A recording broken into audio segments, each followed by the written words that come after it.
Usually when a video game is stuck in development for a long time, it's either going to be super good or really bad. We've been talking a lot about development prison recently on the channel, and today we're going to be talking about some of its worst victims. Welcome to Chaos Gaming, everybody. Today we're going to be looking at development that took a long time and it was not worth the wait at all. It failed in such a huge manner. Do me a favor, make sure you're following the page with notifications on, and we're going to kick things off with 2 Human.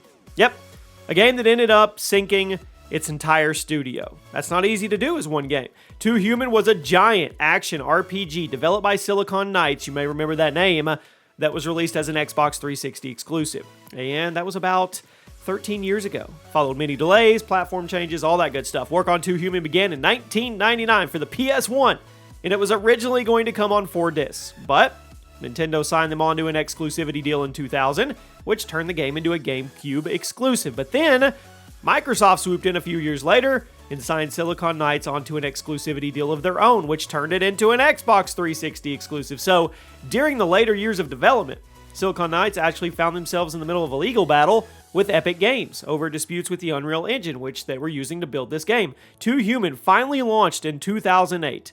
How do you think it went? It went awful. Shallow gameplay, bad visuals, outdated mechanics. It also didn't help the fact that Silicon Knights then lost their legal battle with Epic Games over that engine, which resulted in the game needing to be pulled from sale in a huge payout that bankrupted the studio altogether. Wow. Okay. Next up is a game called SPORE. One of the most infamously disappointing games of all time, and you may have never heard of it. How is that possible, right? It's supposed to be this crazy, industry-changing game, but it ended up just kind of farting around and disappearing a few months later. It was a life simulation god game. You heard me right. Developed by Maxis, the creators of The Sims. You would control a brand new type of organism and lead it through its life, and it would have theoretically infinite replay value thanks to the procedural generation and extremely deep gameplay. That sounds amazing. But following the 8 years of development and countless delays, expectations were super high. After all, Maxis was hyping this game up like crazy, but constantly having to delay it. The game finally came out in 2008. I don't know what it is about that year, and it sucked. Now, I guess it didn't suck. It wasn't bad. It's just nowhere near what the developers originally hyped it up to be. Many people criticized it. I mean, bugs, DRM policies, simplified gameplay. It just wasn't what they said it was going to be.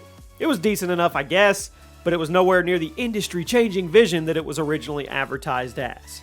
Next up, I may get some hate for this, Kingdom Hearts 3. Kingdom Hearts is one of the most beloved franchises in gaming history, but I think most people will agree that KH3 wasn't worth the wait. Following Kingdom Hearts 2 on the PS2, fans were eagerly awaiting the conclusion. There was a bunch of spin-offs, re-releases, but no official Kingdom Hearts 3. The game had been teased countless times, but delayed over and over again. It finally hit shelves over a decade later. And was it worth it?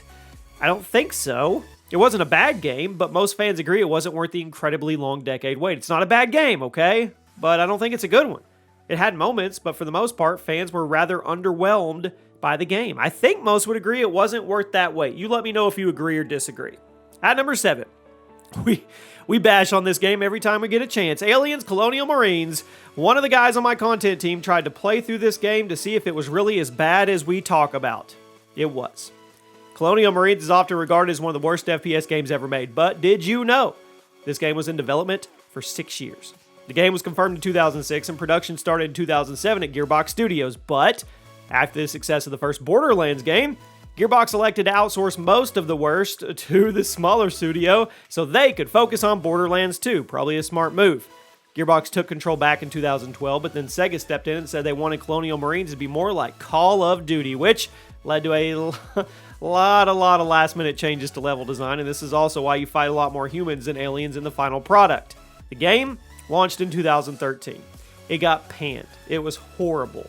I mean, it was. It even got hit with class action lawsuits for false advertising. It was so bad, and it was not worth the 6-year hype train and the wait. Next up, The Last Guardian. This wasn't a bad game, but it certainly was not a worthy follow-up to what came before it. The Last Guardian was handed off between multiple studios during its 11-year development cycle. It's never good when they hand them off. It started at Team Ico in 2005 as a follow-up to the incredible Shadow of the Colossus. But Production was moved to a new studio called Gen Design in 2014, and shortly after that, Sony's internal Japan studio came in to help as well. The game, it launched in 2016. Not very good reviews. Mediocre, to say the least. Now, many people thought the game was gorgeous, and your animal's companion AI was pretty realistic, but most people felt this actually hurt the gameplay because they wouldn't always follow orders, and it made the puzzle solving way harder than it should have been, which made the game frustrating. Now, Shadow of the Colossus is a masterpiece. But after waiting 11 years for the follow-up, I think it's safe to say that The Last Guardian was not worth it. At number 5, the most recent entry on this list, CYBERPUNK. Man. Following the success of Witcher 2 and 3, people were waiting, just waiting for the next CD Projekt Red RPG. It was announced 8 years ago, and delays everywhere. Technical setbacks. At first, the game looked incredible. Every piece of new material we saw, it just made us want the game. Then in late 2020, the game came out. Now look, 2020 was already a really bad year, and this wasn't really the best way to close it out. CYBERPUNK launched completely broken on the One and the PS4, made it virtually unplayable. It ran a little better on PC, but it was riddled with bugs and technical issues. It even got to the point that Microsoft and Sony had to pull the game from their digital stores, and they started offering refunds, but it was too late. The game had disappointed everybody. Number 4 today is Daikatana. Now this is a weird case, weird game. The game was directed and designed by John Romero, one of the lead designers on Doom, Doom 2, and Quake.